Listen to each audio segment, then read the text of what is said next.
Hello all, എല്ലാവർക്കും ഐ+ന്റെ പുതിയൊരു ക്ലാസ്സിലേക്ക് സ്വാഗതം.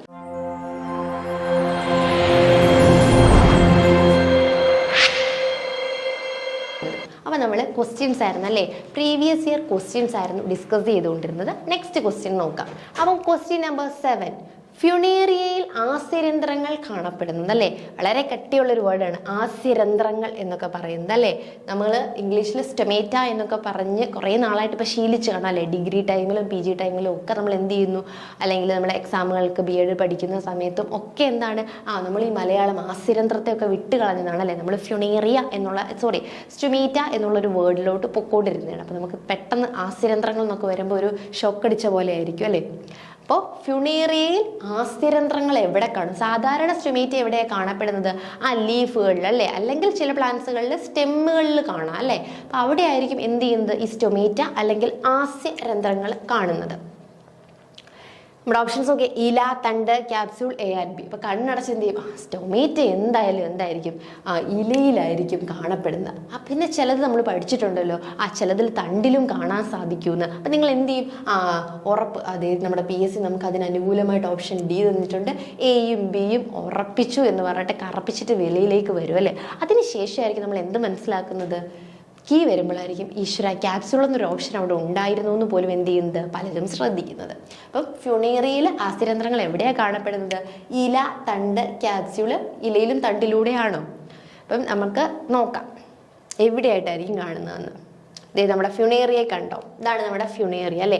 ഫ്യൂണേറിയ എന്ന് പറയുമ്പോൾ എന്താണ്, നമുക്ക് അറിയാം ഒരു ബ്രയോഫൈറ്റ്സ് ആയതുകൊണ്ട് തന്നെ അവ എന്തില്ല, നമുക്ക് ഒരു ട്രൂ റൂട്ട്, സ്റ്റെം, ലീഫ് അങ്ങനെ ഒരു എത്തിയില്ല. താലോയിഡ് ബോഡിയാണ്. ഒരു പ്ലാന്റ് ലൈക്ക് അപ്പിയറൻസ് മാത്രമേ ഉള്ളൂ, പ്ലാന്റിനെ പോലെ. അല്ലാതെ ഒരു കംപ്ലീറ്റ് പ്ലാന്റ് എന്നൊന്നും പറയാൻ പറ്റില്ല അല്ലേ. അപ്പം അതുകൊണ്ട് തന്നെ അവയ്ക്ക് എന്താണ് കപട വേരുകളാണ് അല്ലേ, നമ്മുടെ റൈസോപ്പസ്. കപട വേരുകൾ, റൂട്ട് ലൈക്ക് സ്ട്രക്ചറാണ് എന്ത്, റൈസോയിഡ്സ്. റൈസോപ്പസ് അല്ല കേട്ടോ, റൈസോയിഡ്സ് എന്ന് പറയുന്ന റൂട്ട് ലൈക്ക് സ്ട്രക്ചേഴ്സ് ആണ്. അപ്പം അങ്ങനെയുള്ള കപട വേരുകളാണ് അവയ്ക്കുള്ളത്. അതിനുശേഷം എന്താണ്, ഇലയാണ് അല്ലേ. ഫൂട്ട്, സീറ്റ, ക്യാപ്സ്യൂൾ എന്ന് നമ്മൾ ഇംഗ്ലീഷിൽ ഡിവൈഡ് ചെയ്തിട്ടുണ്ടല്ലേ. Foot, seta, capsule. അപ്പം അതിൽ റൈസോയിഡ്. ഓക്കെ അല്ലേ. ഇപ്പം റൈസോയിഡ്. പിന്നെന്താണ്, ഇലകളുണ്ട് അല്ലേ, ഇലകളുണ്ട്. പിന്നെ ഇത് ഇങ്ങനെ സീറ്റ. ഇത് താഴത്തെ ഈ ഭാഗത്ത് നമ്മൾ എന്താ വിളിക്കും, ഫൂട്ടെന്ന് വിളിക്കും അല്ലേ. ദെൻ എലോങ്ങേറ്റഡ് ഭാഗം സീറ്റയാണ്. ദെൻ ഏറ്റവും മുകളിലായിട്ട് ക്യാപ്സ്യൂളും കാണപ്പെടും. അപ്പം ഇതിൽ ഈ ഗമിറ്റോഫൈറ്റ് അല്ലേ, പ്ലാന്റ് ബോഡി ഗമിറ്റോഫൈറ്റ്. ഇത് ഗമീറ്റ് പ്രൊഡ്യൂസ് ചെയ്യുന്ന പ്ലാന്റ് ബോഡിയുമുണ്ട്, സ്പോസ് പ്രൊഡ്യൂസ് ചെയ്യുന്ന സ്പൊറോഫൈറ്റും ഉണ്ട്. ഈ ക്യാപ്സ്യൂളിനുള്ളൊക്കെ എന്ത് കാണും, സ്പോസ് കാണും അല്ലേ. ഫ്യൂണേറിയയിൽ സ്റ്റൊമേറ്റ ഇലയിലല്ല, എന്നാൽ സാധാരണ എല്ലാ പ്ലാന്റ്സിലും ഇലയിലാണ്. പക്ഷേ ഫ്യൂണേറിയയിൽ എവിടെ അല്ല, ഇലയിലല്ല, സാധാരണ ആണല്ലേ. അപ്പം അങ്ങനെ തന്നെ PSC അത്രയും നിസ്സാരപ്പെട്ടൊരു ക്വസ്റ്റ്യൻ ചോദിക്കുമോ? ഇല്ല. സോ ക്യാപ്സ്യൂളിനുള്ളിൽ, ഈ ക്യാപ്സ്യൂളിനുള്ളിൽ ആണ് ആര് കാണപ്പെടുന്നത്, നമ്മുടെ സ്റ്റൊമേറ്റാസ് കാണപ്പെടുന്നത്. ക്ലിയർ ആയോ? ഓക്കെ അല്ലേ. അപ്പോൾ ഫ്യൂണേറിയയിൽ ആസ്യരന്ധ്രങ്ങൾ എവിടെയാണ് കാണപ്പെടുന്നത്? ക്യാപ്സ്യൂളിന് ഉള്ളിലായിട്ടാണ് കാണപ്പെടുന്നത്, ഇലയിലും തണ്ടിലും ഒന്നും അല്ല. 8ാമത്തെ ക്വസ്റ്റ്യൻ, ആക്റ്റിനോസ്റ്റീൽ എന്തിൻ്റെ പരിണാമമാണ് അല്ലേ. ആക്റ്റിനോസ്റ്റീൽ നമ്മൾ ടെറിഡോഫൈറ്റ്സിലേക്ക് വരണം അല്ലേ. അപ്പം നമുക്ക് മനസ്സിലായോ, പ്ലാന്റ് കിങ്ഡം എന്നുള്ളൊരു ഭാഗം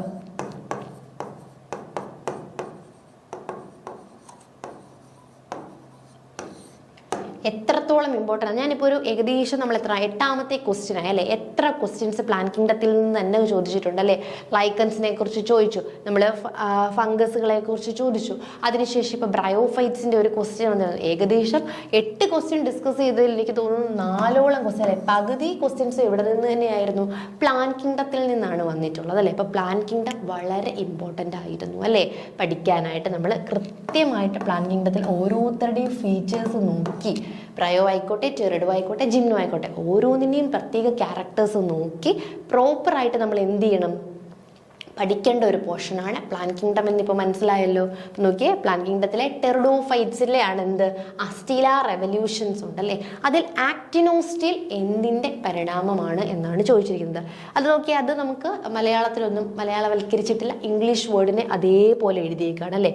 സൊളിനോസ്റ്റീൽ, പ്രോട്ടോസ്റ്റീൽ, ഡിക്റ്റിയോസ്റ്റീൽ, സൈഫ്നോസ്റ്റീൽ. ഇതിൽ എന്തിൻ്റെ പരിണാമമാണ് നമ്മുടെ ആക്റ്റിനോസ്റ്റീൽ എന്നാണ് നമ്മൾ കണ്ടുപിടിക്കേണ്ടത്. അപ്പോൾ നമുക്ക് സ്റ്റീൽ ഒന്ന് നോക്കാം. ഇതിൻ്റെയൊക്കെ ഡീറ്റെയിൽഡ് ആയിട്ടുള്ള ക്ലാസ്സുകൾ നമ്മുടെ കോഴ്സിൽ അവൈലബിൾ ആണ് കേട്ടോ. അപ്പം നമ്മളിത് ജസ്റ്റ് അതിൻ്റെ ഫാക്റ്റുകൾ മാത്രമാണ് ഇവിടെ ഡിസ്കസ് ചെയ്യുന്നത്. സോ പ്രോട്ടോസ്റ്റീൽ ഒരു നോൺ മെഡുലേറ്റഡ് സ്റ്റീലാണ് അല്ലേ.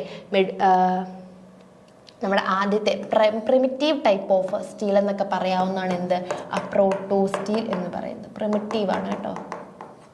പ്രിമിറ്റീവ് ടൈപ്പ് ഓഫ് സ്റ്റീലാണ്, നോൺ മെഡുലേറ്റഡ് സ്റ്റീലാണ് പ്രോട്ടോസ്റ്റീൽ. ഈ പ്രോട്ടോസ്റ്റീലിൻ്റെ പ്രത്യേകത എന്താണ്? സൈലം അതിനെ ചുറ്റി അല്ലേ. ആദ്യമായിട്ട് നമ്മുടെ സൈലം ഇങ്ങനെയിരിക്കും. ഈ സൈലത്തെ ചുറ്റിക്കൊണ്ടായിരിക്കും ആരിയ്ക്കുന്നത്? ഫ്ലോയം ഇരിക്കുന്നത് അല്ലേ. ഇങ്ങനെയായിരിക്കും സൈലം ലെയർ, ഫ്ലോയം ലെയർ. സൈലത്തെ ചുറ്റിക്കൊണ്ടായിരിക്കും ഫ്ലോയത്തിൻ്റെ ഒരു ലെയർ കാണപ്പെടുന്നത്. 4 തരത്തിൽ പ്രോട്ടോസ്റ്റീൽസ് ഉണ്ട്. ആക്ടിനോസ്റ്റീൽ, ഹാപ്ലോസ്റ്റീൽ, പ്ലക്ടോസ്റ്റീൽ, മിക്സഡ് പ്രോട്ടോസ്റ്റീൽ. ക്ലിയർ ആയോ? പ്രോട്ടോസ്റ്റീൽ എന്ന് പറഞ്ഞാൽ ഏറ്റവും പ്രിമിറ്റീവ് ടൈപ്പ് ഓഫ് സ്റ്റീലാണ് എന്തെന്ന് പറയുന്നത്, പ്രോട്ടോസ്റ്റീൽ എന്ന് പറയുന്നത്. ഇതൊരു നോൺ മെഡുലേറ്റഡ് സ്റ്റീലാണ്. ഇതിൽ സൈലം സെൻട്രൽ കോർ ആയിരിക്കും. സൈലത്തിനെ സറൗണ്ട് ചെയ്തുകൊണ്ട് ആരെ നമുക്ക് കാണാനായിട്ട് സാധിക്കും? ഫ്ലോയത്തിനെ കാണാനായിട്ട് സാധിക്കും. ഇനി ഇത് നമുക്ക് 4 തരത്തിലുണ്ട്. ആക്ടിനോസ്റ്റീൽ, ഹാപ്ലോസ്റ്റീൽ, പെക്ടോസ്റ്റീൽ, മിക്സഡ് പ്രോട്ടോസ്റ്റീൽ. ഇപ്പം നമുക്ക് ഇതൊന്ന് നോക്കാം. ഇത് കുറച്ച് ഇംഗ്ലീഷിലാണ്, പക്ഷെ ഞാൻ മലയാളവൽക്കരിച്ച് തരുന്നതായിരിക്കും. കാരണം നമുക്ക് മനസ്സിലാക്കാൻ, നമ്മളിപ്പം എക്സാം മലയാളത്തിലാണെങ്കിൽ നമ്മൾ കാര്യങ്ങൾ ഇതിൽ നമ്മൾ കാണാതെ പഠിക്കുന്നതിൽ നല്ലത് കാര്യങ്ങൾ മനസ്സിലാക്കി വെക്കുന്നതാണ്. അപ്പോൾ നമുക്ക് ഏത് ലാംഗ്വേജ് ആണെങ്കിലും എന്ത് വരില്ല, പ്രോബ്ലം ഉണ്ടാവില്ല. So haplostele, xylem surrounded by phloem is known as haplostele അല്ലേ. ഹാപ്ലോസ്റ്റീൽ എന്ന് പറഞ്ഞാൽ എന്താണ്? സൈലം, നമ്മളിപ്പോൾ പറഞ്ഞ പ്രോട്ടോസ്റ്റീൽ തന്നെ. സൈലം, സൈലത്തെ ചുറ്റിക്കൊണ്ട് ആരുണ്ട്? നമ്മുടെ ഫ്ലോയം ഉണ്ട്. അതിനെയാണ് നമ്മൾ എന്തെന്ന് വിളിക്കുന്നത്? ഹാപ്ലോസ്റ്റീൽ. ടെറിഡോഫൈസിലെ തന്നെ എക്സാമ്പിൾ വെരി ഇമ്പോർട്ടൻ്റ് ആണ് കേട്ടോ. സെലാജിൻ ഇലയിലാണ് എന്ത് ചെയ്യുന്നത്? ഈ ഒരു ടൈപ്പ് ഓഫ് ഹാപ്ലോസ്റ്റീൽ നമ്മൾ കാണുന്നത്. ഓക്കെ ആണോ? ക്ലിയർ ആണോ? ഒന്നുകൂടി പറയാം. ഹാപ്ലോസ്റ്റീൽ എന്ന് പറയുമ്പോൾ സൈലം, ഈ സൈലത്തിനെ ചുറ്റിക്കൊണ്ട് ആര് കാണാം? നമുക്ക് ഫ്ലോയം ലെയർ കാണുവാനായിട്ട് സാധിക്കും. നെക്സ്റ്റ് ആക്ടിനോസ്റ്റീൽ. ആക്ടിനോസ്റ്റീൽ എന്ന് പറയുമ്പോൾ ഒരു സ്റ്റാർ ഷേപ്പ്ഡ് ആണ് അല്ലേ. സൈലം അവിടെ ഒരു സ്റ്റാർ ഷേപ്പ്ഡ് കോറായിരിക്കും. അതിനെ സറൗണ്ട് ചെയ്തുകൊണ്ടായിരിക്കും ആര് കാണപ്പെടുന്നത്? നമ്മുടെ ഫ്ലോയം കാണപ്പെടുന്നത്. അതിന് എക്സാമ്പിൾ ലൈക്കോപൂഡിയം ഒക്കെയാണ് ഈ ഒരു ടൈപ്പ് ഓഫ് സ്റ്റീലിന് എക്സാമ്പിൾ ആയിട്ടുള്ളത്. ഇനി നമ്മുടെ plectostele, a protostele in which plate like region of xylem appear അല്ലേ.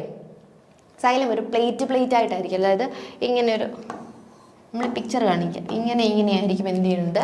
സൈലം കാണുന്നത്. അപ്പോൾ നമുക്ക് ആ ഒരു പിക്ചർ ഒന്ന് നോക്കാം, അപ്പോൾ കുറച്ചുകൂടെ ക്ലിയർ ആയി. നോക്കിയേ, ടൈപ്പ് ഓഫ് പ്രോട്ടോസ്റ്റീൽ കണ്ടോ? ആദ്യം ഹാപ്ലോസ്റ്റീൽ എന്ന് പറയുമ്പോൾ സൈലം, ഈ സെൻട്രൽ കാണപ്പെടുന്ന റോസ് കളർ അല്ലെങ്കിൽ ആ ഒരു പെർട്ടിക്കുലർ കളറാണ് എന്ത്?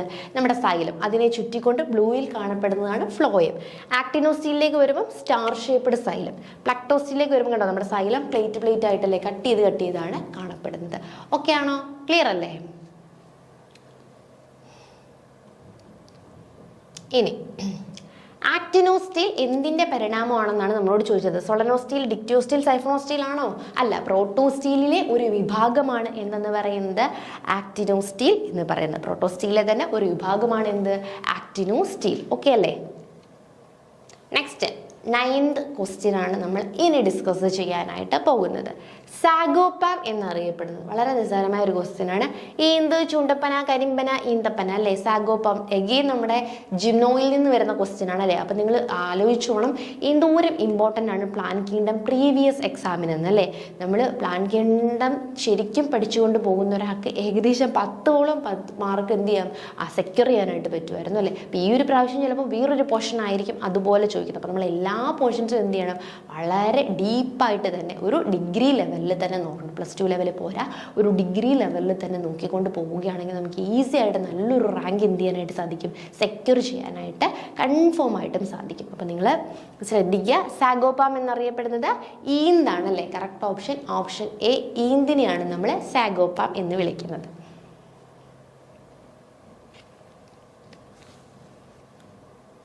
ഓക്കെ, ഇനി സസ്യലോകത്തിൽ ജീവിക്കുന്ന ഫോസിലുകൾ എന്നതുകൊണ്ട് അർത്ഥമാക്കുന്നത് അല്ലെ, ലിവിങ് ഫോസിൽസ്. നമ്മൾ കേട്ടിട്ടുള്ളൊരു ടേമാണ് ലിവിങ് ഫോസിലുകൾ എന്ന് പറയുന്നത്.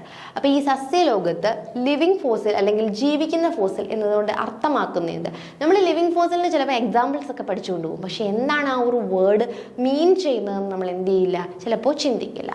സോ നോക്കിയേ, എണ്ണത്തിൽ വളരെ കുറവായവയാണോ ലിവിങ് ഫോസിൽ? വംശനാശം നേരിടുന്നവയാണോ ലിവിങ് ഫോസിൽ?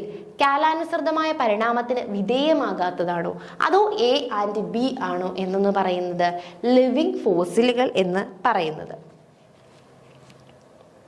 നമുക്ക് നോക്കാം. ജീവിക്കുന്ന ഫോസിലുകൾ എന്നറിയപ്പെടുന്നത് ജീവലോകത്തിൽ തന്നെ അത്ഭുതമാണ് അല്ലെ.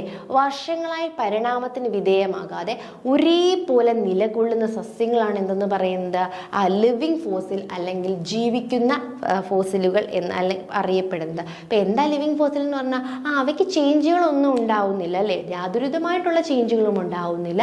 അവ പരിണാമത്തിന് എഗെയിൻസ്റ്റ് ആണ്, ഒരു തരത്തിലുള്ള എവല്യൂഷനും സംഭവിക്കാതെ അന്നെങ്ങനെയാണോ അതേ രീതിയിൽ ഇന്നും നിലകൊള്ളുന്ന ആൾക്കാരാണ് എന്തെന്ന് പറയുന്നത് ഫോസിലുകൾ എന്ന് പറയുന്നത്.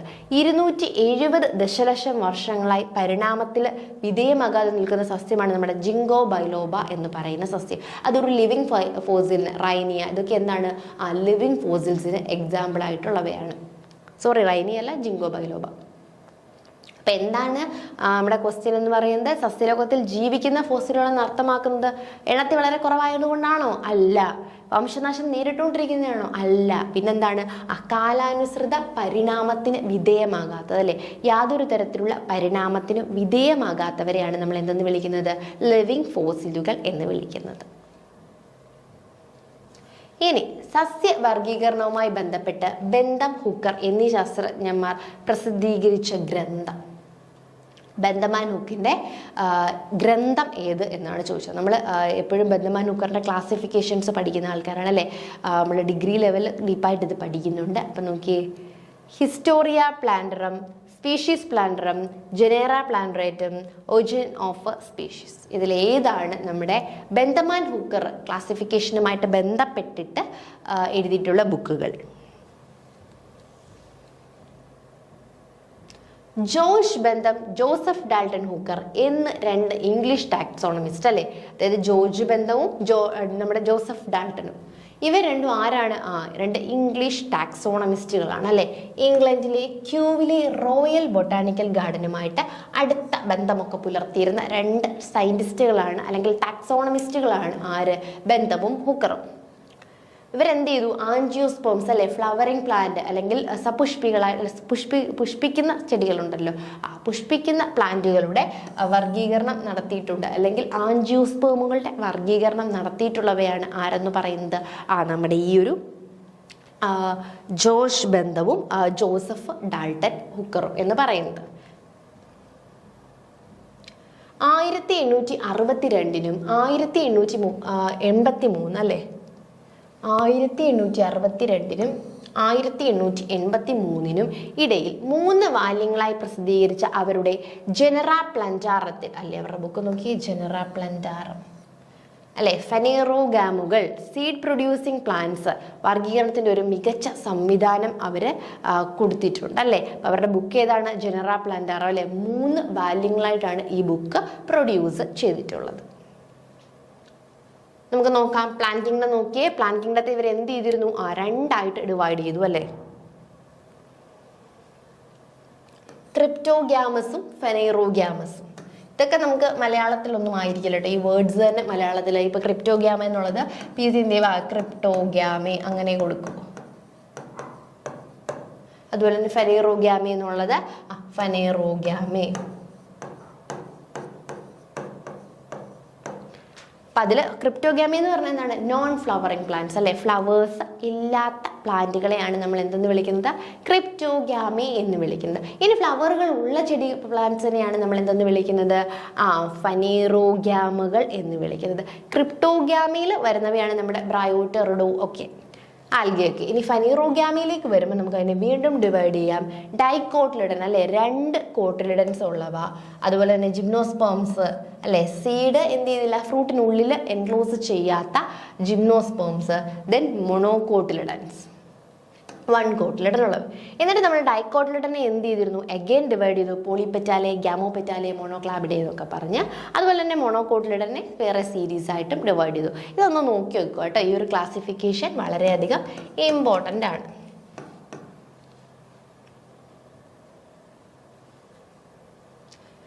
നെക്സ്റ്റ്, അപ്പോൾ നമ്മുടെ ആൻസർ നോക്കിയേ. സസ്യവർഗീകരണവുമായി ബന്ധപ്പെട്ട് ബെന്തം ആൻഡ് ഹുക്കർ എന്നീ ശാസ്ത്രജ്ഞന്മാർ പ്രസിദ്ധീകരിച്ച ഗ്രന്ഥം ഏത് എന്നായിരുന്നു ക്വസ്റ്റ്യൻ. ഏതായിരുന്നു? നമ്മുടെ കറക്റ്റ് ആയിട്ടുള്ള ആൻസർ ഓപ്ഷൻ ബി, ജനറ പ്ലാന്റേറ്റമാണ് കറക്റ്റ് ആയിട്ടുള്ള ആൻസർ. നെക്സ്റ്റ് 12ാമത്തെ ക്വസ്റ്റ്യനിലേക്ക് നമുക്ക് പോകാം. എപ്പിഗൈനസ് അണ്ടാശയം താഴെ പറയുന്നവയിൽ ഏത് സസ്യകുടുംബത്തിലാണ് കാണപ്പെടുന്നത്? അല്ലേ, എപ്പിഗൈനസ് അണ്ടാശയം, അല്ലെ നമ്മൾ എപ്പിഗൈനസ് പെരിഗൈനസ്. അപ്പോൾ ആ വേർഡൊക്കെ എന്താണ്? അതേപടി തന്നെ കൊടുത്തിരിക്കുകയാണല്ലേ. Epigynous, Asteraceae, Apocynaceae, Rubiaceae, both A and B.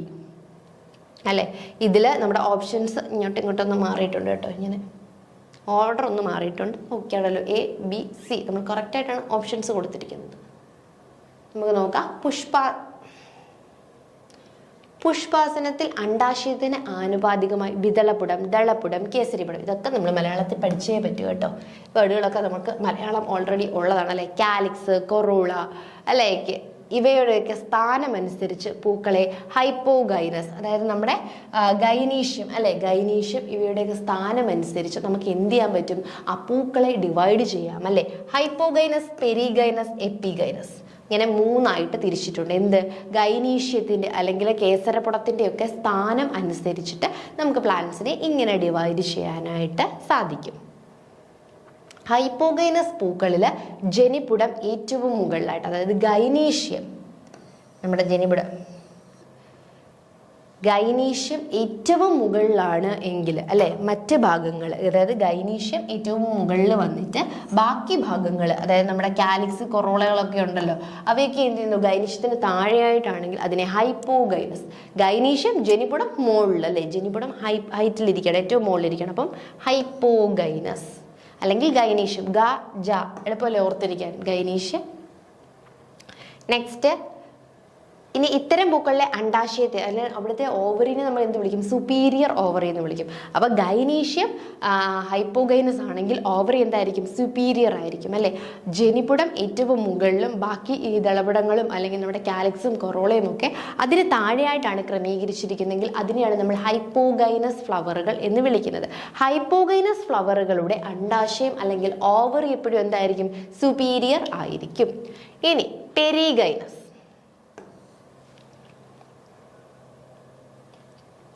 Next എന്താണ്? പെരിഗൈനസ്. പെരിഗൈനസ് പൂക്കളിൽ ജനിപുടം മധ്യഭാഗത്തായിട്ട് സ്ഥിതി ചെയ്യുന്നു അല്ലേ. മറ്റുള്ള പുഷ്പഭാഗങ്ങൾ പുഷ്പാസനത്തിന്റെ വക്കിൽ ഏകദേശം ഒരേ നിരപ്പിലായിട്ട് കാണപ്പെടുന്നു. അപ്പം മെയിൻ സെന്ററിലായിട്ട് നമ്മുടെ ഗൈനീഷ്യം, ജനിപുടം ഗൈനീഷ്യം എന്ത് ചെയ്യുന്നു? മെയിൻ സെന്ററിലായിട്ടായിരിക്കും കാണപ്പെടുന്നത്. അതിനെ ചുറ്റിയിട്ടായിരിക്കും അല്ലെങ്കിൽ അതിൻ്റെ സൈഡിലായിട്ടായിരിക്കും എന്ത്? ബാക്കി ഭാഗങ്ങൾ കാണപ്പെടുന്നത് ഒരേ നിരപ്പിൽ. ഇവയിലെ അണ്ടാശയത്തെ പകുതി ഇൻഫീരിയർ, പകുതി ഇൻഫീരിയർ അല്ലെങ്കിൽ ഹാഫ് ഇൻഫീരിയർ എന്ന് അറിയപ്പെടുന്നു. ഉദാഹരണം പ്ലമ്മും റോസും പീച്ചിയും ഒക്കെ ആണ്. ഇനി എപ്പിഗൈനസ് പൂക്കളിൽ പുഷ്പാസനത്തിന്റെ വശങ്ങളിൽ മുകളിലേക്ക് വളർന്ന അണ്ടാശയത്തെ പൂർണ്ണമായി ആവരണം ചെയ്ത് കാണപ്പെടുന്നു. മറ്റുള്ള ഭാഗങ്ങൾ അണ്ടാശയത്തിന് മുകളിലായിട്ട് സ്ഥിതി ചെയ്യുന്നു. അതിനാൽ അണ്ടാശയം എന്തായിരിക്കും? ഇൻഫീരിയർ ആണ്. പെരിഗൈനസ് എന്ന് പറയുമ്പോൾ എല്ലാം ഏകദേശം എന്താണ്? ഒരേ ലെവലിലായിരിക്കും അല്ലെ. പെരിഗൈനസ് സെന്ററിൽ. ഇനി അടുത്ത നെക്സ്റ്റ് ആണെന്ന് പറയുന്നത് എപ്പിഗൈനസ്. എപ്പിഗൈനസ് എന്ന് പറയുമ്പോൾ എന്താണ്? നമ്മുടെ ജനിപുടം താഴെയും ബാക്കിയെല്ലാം എന്താണ്? മുകളിലുമായിട്ടുമാണ്. അപ്പൊ അതുകൊണ്ട് തന്നെ അവ എന്തെന്നാ പറയുന്നത്? ഇൻഫീരിയർ ആണ് എന്നാണ് പറയുന്നത്. ഫോർ എക്സാമ്പിൾ വെള്ളരി, സൂര്യകാന്തി ഒക്കെ അല്ലെ, റോഫ്ലോററ്റുകളും ഒക്കെയാണ് അതിന് എക്സാമ്പിളായിട്ട് പറയുന്നത്. അപ്പം ക്ലിയർ ആയോ? പൂക്കൾ എടുക്കുകയാണ് എങ്കിൽ നമുക്ക് എന്ത് മനസ്സിലാക്കാനായിട്ട് സാധിക്കും? പൂക്കളിലെ കാര്യങ്ങൾ നോക്കുമ്പോൾ നമുക്ക് അറിയാം ഈ നമ്മുടെ ജനിപുടത്തിൻ്റെ ഒരു പൊസിഷൻ അല്ലെങ്കിൽ ഒരു സ്ഥാനം അനുസരിച്ച് നമുക്ക് അതിനെ ഹൈപ്പോഗൈനസ്, എപ്പിഗൈനസ്, പെരിഗൈനസ് എന്നൊക്കെ ഡിവൈഡ് ചെയ്യാനായിട്ട് സാധിക്കും. അപ്പോൾ അതിൽ ചോദിച്ചിരിക്കുന്നത് എപ്പിഗൈനസ് അണ്ടാശയമാണല്ലേ. അപ്പോൾ നമ്മൾ തിരിച്ചുപോയി എപ്പിഗൈനസ് അണ്ടാശയം എന്ന് പറഞ്ഞു കഴിഞ്ഞാൽ എപ്പിഗൈനസ് പൂക്കളിൽ പുഷ്പാസനത്തിൻ്റെ വശങ്ങളിൽ മുകളിലേക്ക് വളർന്ന അണ്ടാശയത്തെ പൂർണ്ണമായി ആവരണം ചെയ്ത് അതുമായി ചേർന്ന് കാണപ്പെടുന്നു. മറ്റുള്ള ഭാഗങ്ങൾ അണ്ടാശയത്തിന് മുകളിലായിട്ടാണ് സ്ഥിതി ചെയ്യുന്നത് അല്ലെ. അണ്ടാശയത്തിന് മുകളിലായിട്ടായിരിക്കും ബാക്കി ഭാഗങ്ങൾ കാണപ്പെടുന്നത്. അപ്പം അവയാണ് നമ്മൾ എന്തെന്ന് വിളിക്കുന്നത്? റേഫ്ലോററ്റുകളൊക്കെയാണ് അതിന് എക്സാമ്പിൾ. റേഫ്ലോററ്റ് എന്ന് പറയുമ്പോൾ നമുക്കറിയാം ആസ്ട്രേസിയ ഫാമിലിയും അതുപോലെ തന്നെ എയും ബിയുമാണ് കേട്ടോ. ആസ്ട്രേസിയയും റുബിയേസിയ ഫാമിലിയിലുമാണ് എന്ത് ചെയ്യുന്നത്? ഈ ഒരു ടൈപ്പ് ഓഫ് എന്ത് കാണപ്പെടുന്നത്? അണ്ഡാശയം കാണപ്പെടുന്നത്. ഇനി ഇന്ത്യൻ റബ്ബർ മരം എന്ന് വിശേഷിപ്പിക്കുന്നത് താഴെ പറയുന്നവയിൽ ഏതാണ്? Hevea brasiliensis, Ficus benghalensis, Ficus elastica and B and C രണ്ടുമിനെയാണോ? ഇന്ത്യൻ റബ്ബർ മരം അല്ലെ, സാധാരണ റബ്ബർ മരം നമുക്കറിയാം ഹിവിയ ബ്രസീലിയൻസ് ആണ്. ഇനി ഇന്ത്യയിലെ റബ്ബർ മരം എന്നറിയപ്പെടുന്നത് ഏത് പ്ലാന്റ് ആണെന്ന് നമുക്ക് നോക്കാം. തെക്കൻ ഏഷ്യ, തെക്കുകിഴക്ക് ഏഷ്യ എന്നിവിടങ്ങളിൽ തദ്ദേശവാസിയായ ഒരുതരം ആൽമരമാണ് ഷീമയാൽ അല്ലെങ്കിൽ ഫൈക്കസ് ഇലാസ്റ്റിക്ക എന്ന് പറയുന്നത് അല്ലേ. ഷീമയാൽ അല്ലെങ്കിൽ ഫൈക്കസ് ഇലാസ്റ്റിക്ക എന്ന് പറയുന്നത് നമ്മുടെ ഏഷ്യയിൽ വളർന്നു വരുന്ന ഒരു തരം ആലാണ് അല്ലേ. ഇതിൻ്റെ പേരുകളാണ് റബ്ബർ ഫിഗ് അല്ലേ, rubber fig, rubber Bush, rubber tree, rubber plant, Indian rubber Bush, Indian rubber tree എന്നെല്ലാം ആരെയാണ് വിളിക്കുന്നത്? നമ്മുടെ ഈ ഒരു ആൽമരത്തിനെയാണ് വിളിക്കുന്നത് അല്ലേ. നമ്മൾ തിരിഞ്ഞു പോകരുത്. ഇന്ത്യൻ റബ്ബർ എന്ന് ചോദിക്കുമ്പോൾ നമ്മൾ ചാടിക്കറി എന്ത് ചെയ്യരുത്? നമ്മുടെ റബ്ബറിന്റെ പേര് എഴുതി വെക്കരുത്. ഇന്ത്യൻ ആൽമരം എന്ന് അറിയപ്പെടുന്നത് ഏതാണ്? ഷീമയാൽ അല്ലെങ്കിൽ ഫൈക്കസ് ഇലാസ്റ്റിക്ക ആണ് അല്ലേ. അത് റബ്ബർ ഫിഗ് എന്ന് വിളിക്കുന്നു, റബ്ബർ ബുഷ് എന്ന് വിളിക്കുന്നു, റബ്ബർ ട്രീ എന്ന് വിളിക്കുന്നു, റബ്ബർ പ്ലാന്റ് എന്ന് വിളിക്കുന്നു, ഇന്ത്യൻ റബ്ബർ ബുഷ് എന്ന് വിളിക്കുന്നു, ഇന്ത്യൻ റബ്ബർ ട്രീ എന്ന് വിളിക്കുന്നു, അങ്ങനെയൊക്കെ വിളിക്കുന്നുണ്ടല്ലേ. ശ്രീലങ്ക, വെസ്റ്റ് ഇൻഡീസ്, ഫ്ലോറിഡ എന്നിവിടങ്ങളിലൊക്കെ ഇതെന്ത് ചെയ്യുന്നുണ്ട്? സ്വാഭാവികമായി ധാരാളമായിട്ട് വളരുന്നുണ്ട്. ഇനി ഇപ്പം കറക്റ്റായിട്ടുള്ള ആൻസർ ഏതാണ്? ഇന്ത്യൻ റബ്ബർ മരം ഫൈക്കസ് ഇലാസ്റ്റിക്ക ആണ് അല്ലേ. ഇന്ത്യൻ റബ്ബർ മരത്തിൻ്റെ കറക്റ്റ് ആൻസർ ഏതാണ്? ഫൈക്കസ് ഇലാസ്റ്റിക്ക. സസ്യകോശത്തിലെ അടുത്തത് 14ാമത്തെ ക്വസ്റ്റ്യൻ ആണ് കേട്ടോ. സസ്യകോശ ഭിത്തിയിലെ മിഡിൽ ലാമല്ലയിൽ കാണപ്പെടുന്ന പ്രധാന ധാതു മൂലകം. ഇപ്പം സസ്യകോശത്തിലെ സെല്ല് നമ്മൾ പഠിക്കണം, സെല്ലിൻ്റെ സ്ട്രക്ചറുകൾ പഠിക്കണം, സെല്ലിലെ കമ്പോണൻസ് അല്ലേ, ഏതൊക്കെയാണ് കോശവുമായി ബന്ധപ്പെട്ടിട്ടുള്ള കാര്യങ്ങൾ നമ്മൾ ഡീപ്പായിട്ട് പഠിക്കേണ്ടതുണ്ട്. കോശം സെൽ സൈക്കിളും ഡിവിഷനും ഒക്കെ പഠിക്കേണ്ടതുണ്ട്. അപ്പോൾ അതിൽ മിഡിൽ ലാമലയിൽ കാണപ്പെടുന്ന പ്രധാന ധാതു മൂലകം ഏത് എന്നാണ് ചോദിച്ചിരിക്കുന്നത് അല്ലേ. Phosphorus, calcium, magnesium and both B and C. ഇതിൽ ഏതാണ് എന്നാണ് ചോദിച്ചിട്ടുള്ളത്. നമുക്ക് നോക്കാം. എന്താ മിഡിൽ ലാമല്ല? അടുത്തുള്ള രണ്ട് സസ്യകോശങ്ങളുടെ അല്ലെ, രണ്ട് സസ്യകോശങ്ങളുടെ പ്രാഥമിക ഭിത്തികളെ അല്ലെ, പ്രൈമറി വോളിനെ തമ്മിൽ സിമന്റ് ചെയ്ത് അല്ലെങ്കിൽ അവയെ തമ്മിൽ ഉറപ്പിച്ചു നിർത്തുന്ന ഒരു പാളിയാണ് മിഡിൽ ലാമല്ല. സൈറ്റോകൈനസിസ് സമയത്ത് നിക്ഷേപിക്കുന്ന ആദ്യത്തെ പാളിയാണ് അല്ലേ. സെൽ ഡിവിഷന്റെ സമയത്ത് ഡിവൈഡ് ചെയ്യുന്ന ആദ്യത്തെ പാളിയാണ് എന്ത്? മിഡിൽ ലാമല്ല എന്ന് പറയുന്നത്. അപ്പോൾ മിഡിൽ ലാമല്ല എന്ന് പറഞ്ഞാൽ രണ്ട് സെൽസ് അല്ലേ, രണ്ട് സെല്ല്, ഈ രണ്ട് സെല്ലുകളെ തമ്മിൽ ജോയിൻ ചെയ്ത് നിർത്തുന്ന ആ ഒരു മിഡിൽ കാണപ്പെടുന്ന ആ ഒരു പാളിനെയാണ് നമ്മൾ എന്തെന്ന് വിളിക്കുന്നത്? മിഡിൽ ലാമല്ല എന്ന് വിളിക്കുന്നത്. കോശ വിഭജനത്തിന് രൂപപ്പെടുന്ന സെൽ പ്ലേറ്റ് തന്നെ മധ്യലാമല്ല അല്ലെങ്കിൽ ലാമല്ലയായി വികസിക്കുന്നു. മധ്യലാമല്ല അല്ലെങ്കിൽ മിഡിൽ ലാമല്ല. കാൽസ്യം, മഗ്നീഷ്യം അല്ലെ, ഇത് നമ്മുടെ മിഡിൽ ലാമല്ലയിലെ മെയിൻ കമ്പോണൻസ് ആരൊക്കെയാണ്?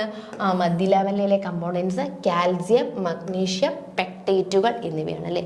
കാൽസ്യം ഉണ്ട്, ദെൻ മഗ്നീഷ്യം ഉണ്ട്, പെക്ടേറ്റുകളുണ്ട്. ഇവയൊക്കെയാണ് എന്തിൻ്റെ കമ്പോണൻറ്റ് എന്ന് പറയുന്നത്? മിഡിൽ ലാമല്ലയുടെ കമ്പോണൻസ് എന്ന് പറയുന്നത്. പ്രായപൂർത്തിയായ ഒരു സസ്യകോശത്തിൽ അത് കോശഭിത്തിയുടെ ഏറ്റവും പുറംപാളിയാണ് അല്ലെ. ഇനി ഒരു ഫുള്ളി ഡെവലപ്ഡ് ആയിട്ടുള്ളൊരു മെച്യൂർ സെല്ലിൽ ഏറ്റവും ഔട്ടർ മോസ്റ്റ് പാളിയാണ് എന്തെന്ന് പറയുന്നത്? മിഡിൽ ലാമല്ല എന്ന് പറയുന്നത്. അപ്പോൾ മിഡിൽ ലാമല്ല എന്താണ്? ആ രണ്ട് സെല്ലുകളെ തമ്മിൽ ഉറപ്പിച്ചു നിർത്തുന്ന ഒരു സിമെന്റിങ് പാളിയാണ് നമ്മുടെ മിഡിൽ ലാമല്ല എന്ന് പറയുന്നത്. ഈ ഒരു മിഡിൽ ലാമല്ലയിലേക്ക് വരുമ്പോൾ അത് നിർമ്മിച്ചിരിക്കുന്നത് കാൽസ്യം, മഗ്നീഷ്യം, പെക്ടേറ്റ് കൊണ്ടാണ് ഇവ എന്ത് ചെയ്തിരിക്കുന്നത്? നിർമ്മിച്ച് ഇരിക്കുന്നത്. ഇനി എൻ്റെ ആൻസർ നോക്കിയേ. സസ്യലോകത്തിൽ നമ്മൾ കാൽസ്യവും പെക്ടേറ്റും ഒന്നുമില്ല, അതുകൊണ്ട് തന്നെ നമുക്ക് എന്താണ്? ഒരൊറ്റ ഓപ്ഷനേ ഉള്ളൂ, കാൽസ്യം മാത്രമാണ് നമ്മുടെ ഓപ്ഷനിലുള്ളത്. അപ്പം കാൽസ്യം നമ്മൾ കറക്റ്റായിട്ട് എഴുതണം. നെക്സ്റ്റ് 15. സപുഷ്പികളിലെ പോഷണകലയായ എൻഡോസ്പേം ക്രോമോസംഖ്യയുടെ അടിസ്ഥാനത്തിൽ താഴെ പറയുന്നവയിൽ ഏത് വിഭാഗത്തിൽ പെടുന്നു? അപ്പം നമുക്കറിയാമല്ലേ, ആൻജിയോസ്പേം, സപുഷ്പി, ആൻജിയോസ്പേം.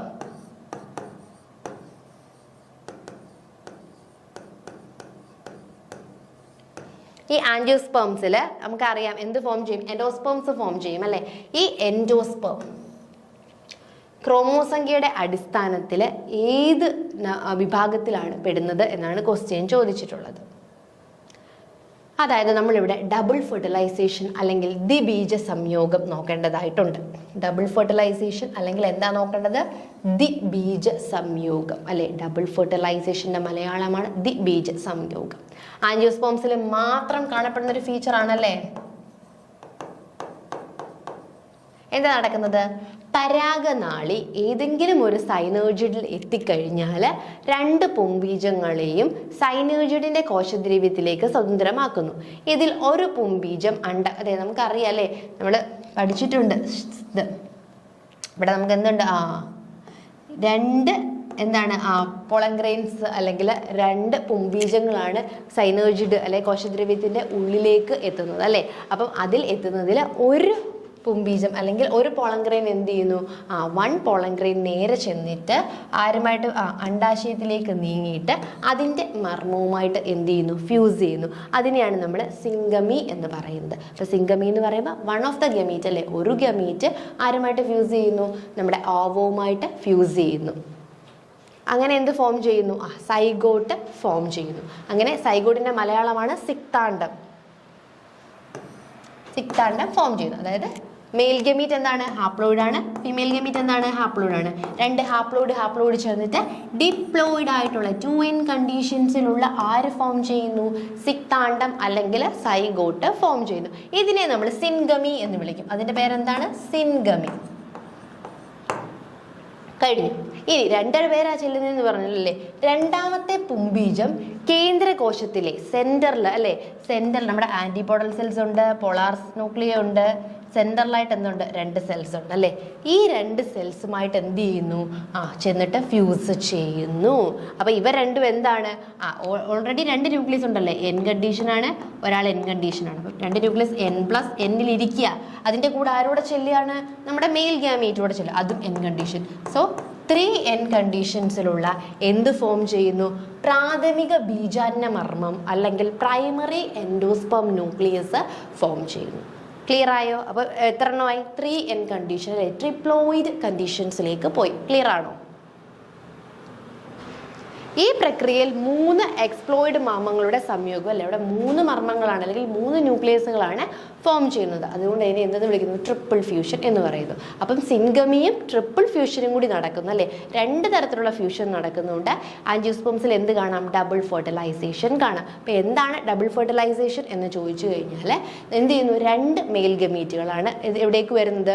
നമ്മുടെ ഫിമെയിൽ ഗമീറ്റിൻ്റെ അടുത്തേക്ക് വരുന്നത് അല്ലേ. എന്നിട്ട് അതിൽ ഒരു മെയിൽ ഗമീറ്റ് ഫീമെയിൽ ഗമീറ്റുമായിട്ട് ഫ്യൂസ് ചെയ്യുന്നു അല്ലെങ്കിൽ നമ്മുടെ അണ്ടവുമായിട്ട് ഫ്യൂസ് ചെയ്യുന്നു. അങ്ങനെ ഫ്യൂസ് ചെയ്തിട്ട് എന്ത് ഫോം ചെയ്യുന്നു? സിക്താണ്ഡം അല്ലെങ്കിൽ സൈഗോട്ട് ഫോം ചെയ്യുന്നു. ഇതിനെയാണ് നമ്മൾ സിംഗമി എന്ന് വിളിക്കുന്നത്. അപ്പം രണ്ട് ഹാപ്ലോയിഡ് ആയിട്ടുള്ള മെയിൽ ഗമീറ്റുകളാണ് ഫ്യൂസ് ചെയ്യുന്നത് അല്ലേ.